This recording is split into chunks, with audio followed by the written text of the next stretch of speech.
that your loans are structured properly, because all of us are going to have them on farms, or almost all of us. And finally, and I know you're going to hate this, keep really good financial records, and not just for tax reasons. Right? And how do you suppose you figure out your cost of production if you don't have good records? And when I'm talking about cost of production, I'm not talking about how much does it take to produce, how much does it cost me to produce a calf? Really what I'd like to see is how much does it cost me to produce a pound of weaned calf? Right? And the reason for that is because that's how we sell them. Same with our canola. We don't need to know what it costs us to produce a quarter of canola, because we don't sell a quarter of canola. Better to know what does it cost us to produce a bushel of canola, because that's how we sell, well, tons actually, right? Dollars per ton, because that's how we sell them. You need to know what it costs you. Really, really important. Other than I know it's a pain, because nobody likes pencil farming. And finally, make sure we all fully understand the farm business and ranching business implications of our personal spending decision. That's like that new pickup, or nearly new one for the 16-year-old son, right? We need to know the implications of that. And the reason I say that is because when I was spending time with farms that weren't in great shape financially, sometimes the cause was excessive personal spending. And if I really wanted to get in big trouble with those people, I'd point that out. So over time, I learned how to figure out diplomatic ways of saying that. But it's really important to understand personal spending. And one of my personal favorites that I scowl at, and you might get a kick out of this, is, and I may be in trouble if there's one of them here, a 4x4, 1-ton diesel dually leather interior pickup. The reason I say that is I remember listening to a business consultant say that it's only 2 reasons why you ever buy anything for a business. First, it improves the income, or second, it reduces costs. And every time I look at one of those pickups with farm plates on, I can't figure out how it does either. Other than maybe it hauls the kids' forage calves to the show, or if you're going to team roping every weekend, right? And I say that kind of tongue-in-cheek because when I look at them, I wonder, how do they reduce costs or improve income? Other than the dealership, right? They love them. And of course, the dealer loves them afterwards when everybody wants to jack up the horsepower in that engine too. Anyway, okay? Look at those kinds of things. So that's the financial management side. And that's not where I spend a huge amount of my time anymore. Because one of the things I've learned is I really like the marketing side. And that's price risk management. Okay? Alright, so what does it take then to be an astute marketer? And Gary's sitting back there, because he's heard all these stories before, because how long ago did you take that marketing course, or the marketing club? 13 years ago. Oh, he's got it figured out, 13, eh? Well, you said your son is 14. Oh. He's just a little baby then. Right, okay. So, oh, he's way better at math than me, because you know, never ask a father how old their kids are, right? Because we really don't know. We can tell how old they are by how much money they've ours that they want to spend. Isn't that kind of how it works? Okay. So, what does it mean to be an astute marketer? And this is one of the areas where I find over and over again where there's room for improvement on many farming and ranching operations. Okay? First of all, produce what the market wants, not what you want to produce. Okay? And I could easily get in trouble saying that, but again, I suppose my job here isn't to say what you want to hear. My job is to say what, through my years of experience, is important on farming and ranching operations. So produce what the market wants. Now, how does the market tell you what it wants? What's the signal? Pardon me? Price. Absolutely. Price. Okay? And if you're thinking about what you're going to seed this spring now, there isn't a lot of new price information out there for some things, like whether it's red or green lentils and green peas and yellow peas and malt barley.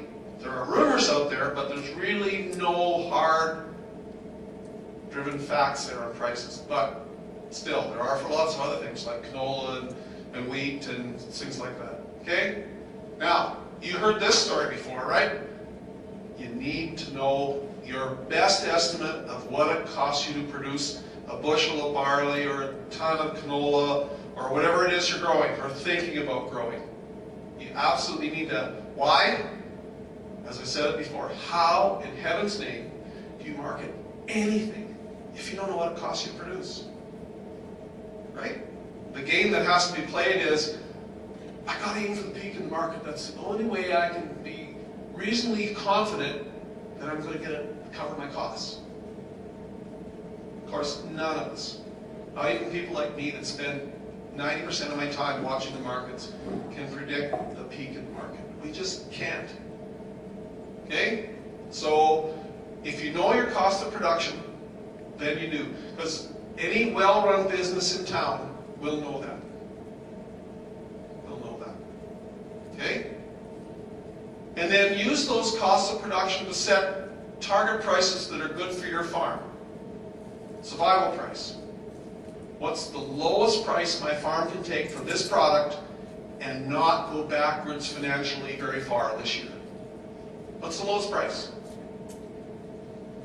And then what I call an acceptable price. Okay? That's break even. And make sure labor or family living costs are included in there somewhere. Now, if it's a non-incorporated farm, Larry's hair is going to stand on end because family living costs is not strictly speaking the cost of production, right? But it still has to be covered somewhere because you don't want your kids barefoot and no coat, right? Okay? So that's the acceptable price. And then a favorable price, which is the acceptable price plus a return on your equity, return on investment, whatever you want. Or as one fellow described it to me, that's the jump at it stupid price. That's really profitable for our farmer. Why do we need those target prices? Because they help us make marketing decisions. They help us be disciplined marketers. Okay? And part of being an astute marketer is we have to know how to manage price risk. And as part of that, we need to understand how the various contracts work with companies that buy our product, whether it's the crop side or the livestock side. Okay? Do we understand what the futures market's all about? What does it mean? Or is it like my uncle, who's now an important tool to your marketing management as a producer? And then do you understand basis? And there are many, many more things there. But those things need to be understood. Because they help make marketing decisions. Do you know for certain the quality of your product? And by that I don't mean that I'm a cow-calf guy and I know damn well my calves are the best in the country, because they're mine. Right? That's not what I mean. Okay? I mean, have you had an independent, unbiased eye do an appraisal? If it's crops, have you sent samples to the Grain Commission? I don't mean take it to the elevator. Okay? Because remember, the grain buyer's job is to try and buy your grain as cheap as he can. That's every buyer's job for everything. But maybe they won't give you as good a grain as you actually have. Now, if you have a long-term relationship with a grain buyer, maybe they'll give you a better grain. But at least you need to know what quality you have so that you know whether you're getting a good deal or not. Same with your cattle. Have an unbiased person come and have a look. Okay? Now, another thing that I find is really important is people need to know how to understand, well, source first, and understand and use good quality market information. And that doesn't mean paying cattlemen. It doesn't mean the Western producer. It doesn't mean the canola grower. It doesn't mean country guide, any of those things. They have good background information, but for quality and timeliness, sorry, if there's somebody here from the media, I'm probably in trouble. But they just don't cut it. They simply don't cut it. Okay? And now that's one of the things that's really come along a long ways in the last 10 or 15 years. There's dramatically better farm product marketing information out there. Dramatically better. So none of us really are stuck with making marketing decisions blind, because the information is there. We need to know how to get it, and then we need to take to read it and understand it, but it's there. I think that we all need a marketing plan for what we produce too. I mean, we all have a kind of a plan written down in our head, right? This is what we're going to do, or this is what we have done, and so on. We have plans. But now think about it. Guys, your wife gives you a verbal honey-do list, okay? And it's 7 or 8 things long. How many of them get done? Either the first one or the last one, right? The rest don't, right? Because we all know guys have hopeless memories. If she gives you a written list, how many get done? More, right? Maybe all of them, if you're really looking for brownie points. My point is, the same thing needs to be done for your on-farm marketing. You need to have a plan and write it down. It doesn't have to be fancy. Maybe it's just a notebook in your pocket.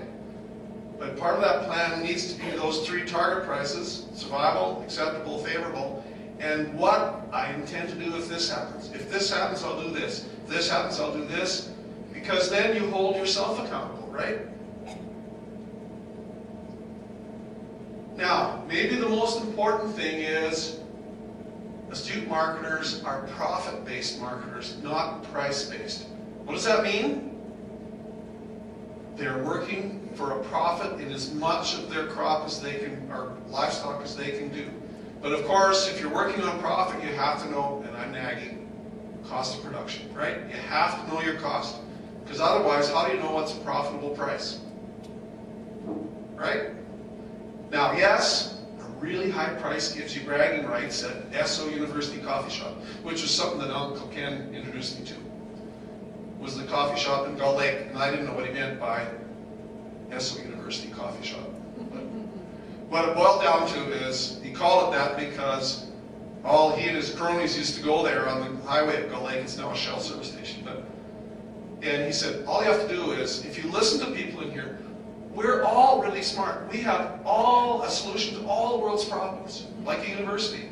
Except, of course, nobody will listen to us.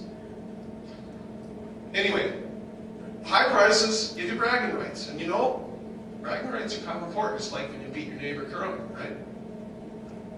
But it's average price or a profitable price for your production. It's way, way, way, way more important. Okay? So there's what I think, and you've got some ideas there. There's what I think that your young people need to think about, and those of you who have young people that are going to take over from you, think about those things. And one of the things I was also asked to address is, what's new in farm and ranch marketing? Well, the thing that's been my biggest disappointment, to tell you the truth, is not new. And that is marketing farm-produced commodities on the internet has just not gone anywhere. I mean, the electronic auction mart out of Strathmore can sell cattle on the internet. But basically, the actual physical marketing has really not gone anywhere. And I was thinking about it last night and wondering, I wonder if it's because it's only been relatively recently that everyone has access to high-speed internet. Or almost everyone, I shouldn't say everyone. Because I was down at Weyburn and, ooh, they were somewhat upset down there. Just as an aside, who here on farms has access and uses high-speed internet? Show of hands, please. As of today. As of today? Oh, there's good news. Just again, please, hold them up. 3G data stick. Oh, good deal. Oh, so most of you. And those of you who don't, because you've got a few gray hairs, and you're a little afraid of that computer, if you've got enough gray hairs, your grandchildren will show you how to do it. Okay? They'll show you. But in my opinion, that's one of the